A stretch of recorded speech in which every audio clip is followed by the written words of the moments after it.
As I've been saying for a while, if you continue to do what you've been doing, you'll continue to get what you've been getting. Which is to say, if you continue to be woke, you're going to continue to have low ratings. And this is especially true for Doctor Who, because the show is immensely, progressively stunning and brave now, to the point of basically alienating a substantial portion of the fan base.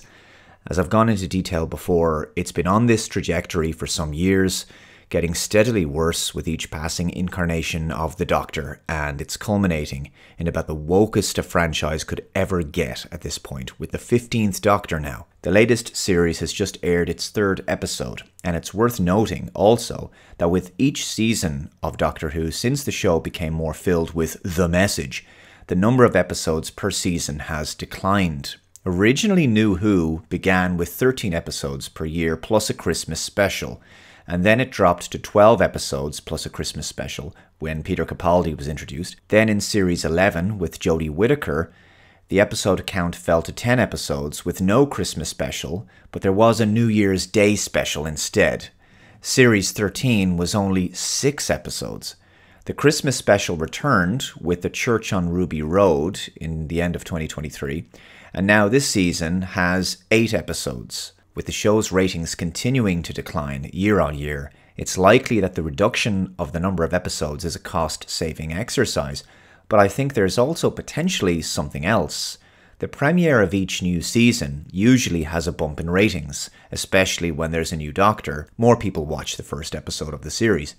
But as the season continues, the ratings decline progressively, as has been the trend in recent years. By reducing the number of episodes per season, the decline in ratings can be sort of managed a little bit, which is to say, the drop-off in ratings between the season premiere and the last episode of the season is less dramatic. By having less episodes per season, it means that the BBC gets to basically cut their losses a little bit earlier and basically stem the tide of ratings decline.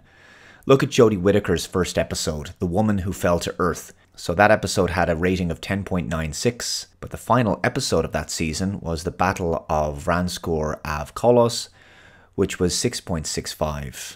A big enough drop-off. Her next series began with Spyfall Part 1, which had 6.89 million viewers, and by the 10th and final episode of that season, it had dropped to 4.69. Just imagine how much more that decline could have progressed if the season had 12 or 13 episodes.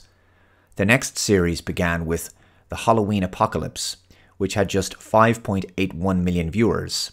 The 6th and final episode of that season was watched by just 4.64 million people. Again, just imagine if that season had 10 episodes, how much worse that decline could have become over time. Like I say, this first series with Ncuti Gatwa has 8 episodes, and the first episode, Space Babies, had only 4.01 million people watching. As you can see, the ratings bumps each new season get, they're declining as well. It's like the law of diminishing returns has well and truly set in now. And it's just about to get worse. As we've discussed before, we warned them that if they continued down this path, this would happen. Many of the fans have already jumped ship, leaving only a die-hard few watching, many of them lefty-lovies who seem to appreciate the incredibly unpopular messaging. But hey, like I told you, grab the popcorn and watch the decline and enjoy the vindication along the way. This article is from Bounding Into Comics. Doctor Who ratings continue to plummet. Latest episode posts worst overnight numbers in franchise history.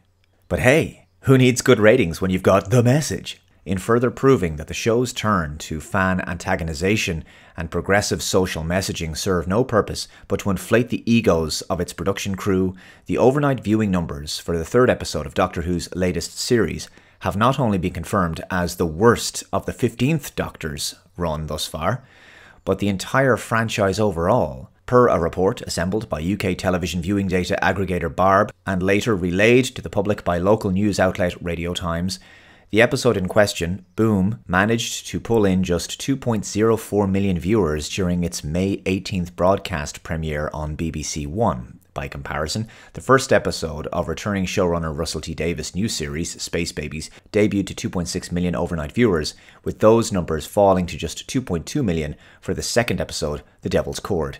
Boom's abysmal overnight numbers also confirm its spot as the series' worst performing episode overnight, beating out the previous low of 2.2 million posted by the now former record holders, the aforementioned The Devil's Cord, and the 2022 Easter special, The Legend of the Sea Devils.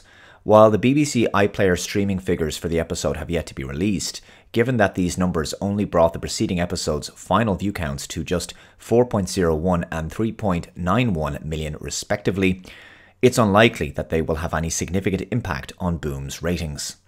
Further, in speaking to just how rapidly interest in the series is declining among viewers, it should be noted that the 15th Doctor's first full adventure, and the last one prior to the proper debut of Series 14, The Church on Ruby Road, managed to pull in a total of roughly 4.73 million overnight viewers during its Christmas Day premiere. Yeah, so again, there's the very occasional bump in specials and premieres, but the overall trend is continued ratings collapse. So the article continues, of course, as noted above, the show's crashing reception comes as no surprise, given its cast and crew's insulting of fans who disagreed with Davies' self-admitted decision to use the series as a platform for overt progressive messaging. Pressed for a response to such critics during an April 2024 interview with Variety's Elise Schaefer, Gatwa portrayed them as taking issue with his skin colour and declared, "Don't watch, turn off the TV, go out and touch grass, please, for God's sake." Well, maybe that's what many people are doing. Perhaps they took that advice on board. Offering their 2 cents during a May 2024 interview with Slate's Isabel Kliger, I'm not sure how you pronounce that, series guest star with the maestro actor Jinx Monsoon declared, "I know a lot of people might not even watch this season of Doctor Who because it's taking such a decisively queer step. However, if they watch it, I think they'll see that we're just actors playing characters. And if they don't watch it, then who needs them? I truly believe that for every fan we lose to transphobia, we're going to have 2 or 3 more coming in because they're excited for trans representation." Well, the ratings don't suggest that. Likewise, dismissing critics of this decision to queer Doctor Who, Davies told Collider's Samantha Casey that while Twitter might kick off, and in dark little corners people might argue, but that's not the real world. The real world is one of acceptance, and with battles to be fought and votes to be gained. Well, it seems like viewers are voting with their TV remote controls and choosing to press different buttons that take them away from watching Doctor Who. I hope you've got plenty of popcorn on standby, folks, because there's still 5 episodes of this season to go, and I suspect the ratings haven't yet reached the bottom of the barrel. Let me know your thoughts in the comments below. Take care. I'll see you next time. Bye-bye.